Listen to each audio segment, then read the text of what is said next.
Bonjour, nous sommes aujourd'hui devant la mairie du Fossat et plus particulièrement devant la permanence du député Laurent Panifous où la Confédération paysanne fait une manifestation. Vous allez nous expliquer, messieurs les porte-paroles et madame l'ancienne porte-parole nationale, pourquoi vous êtes là.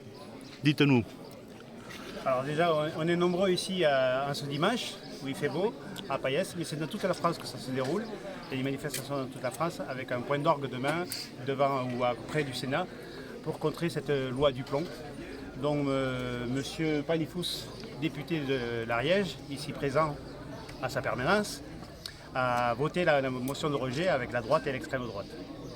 D'accord, et donc concrètement, votre action se résume à quoi pour aujourd'hui?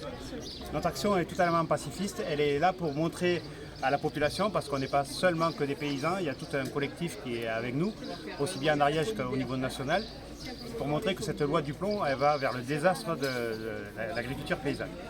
C'est une aide à mourir de l'agriculture paysanne. Alors concrètement, la loi du plomb, elle prévoit quoi?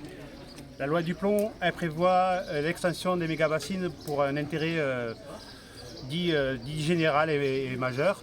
Donc ça, on est totalement en contre. Ça a été prouvé scientifiquement que les méga-bassines n'ont aucun lieu d'être construites encore. Elle prévoit aussi l'introduction des néonicotinoïdes, alors que là, pareil, le consensus scientifique nous permet de dire qu'il n'y a pas besoin de ça, et que non seulement ça tue les paysans et les paysannes qui appliquent déjà ces produits-là, et ensuite c'est un gros danger pour l'environnement. Oui, puisque la loi du plomb prolonge en fait l'utilisation de ces produits alors qu'il était prévu qu'ils soient arrêtés. Les néonicotinoïdes aujourd'hui sont interdits en France depuis une petite dizaine d'années. Ils sont interdits, ça veut bien dire qu'ils sont considérés comme extrêmement dangereux pour la santé des agriculteurs, pour la santé des citoyens. C'est le pesticide tueur d'abeilles. Donc c'est interdit, donc ce serait une reculade inconcevable de réautoriser quelque chose qui a été interdit.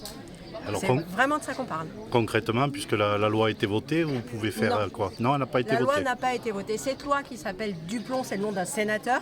Il faut dire que ce sénateur est lui-même agriculteur et lui-même cadre de la FNSEA dans son département. C'est une loi qui est faite par et pour l'agro-industrie et en particulier les dirigeants de la FNSEA.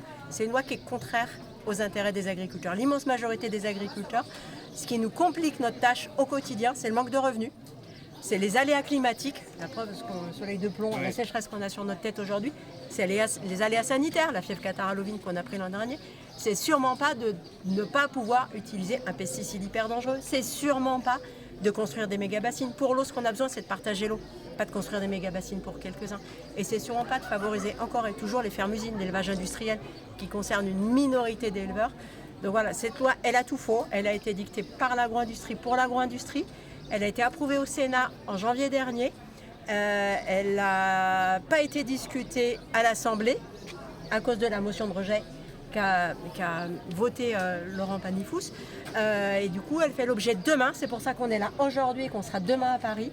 Parce que demain, il y a une commission mixte paritaire entre sénateurs et députés pour essayer de s'organiser tellement elle est l'objet de très grands débats et elle ne fait pas consensus. Il y a des désaccords très profonds à l'Assemblée nationale. Et ce qu'on veut dire ici, c'est que le sénateur ariégeois a voté pour la loi du plomb au Sénat et les deux députés ariégeois, Laurent Panifous a voté pour la motion de rejet, ça veut dire qu'il est pour, et Martine Froger s'est abstenue. Nous, on est là aussi pour dire à nos 3 parlementaires ariégeois, ne votez pas cette loi, elle est contraire aux intérêts des agriculteurs. Bien, merci beaucoup.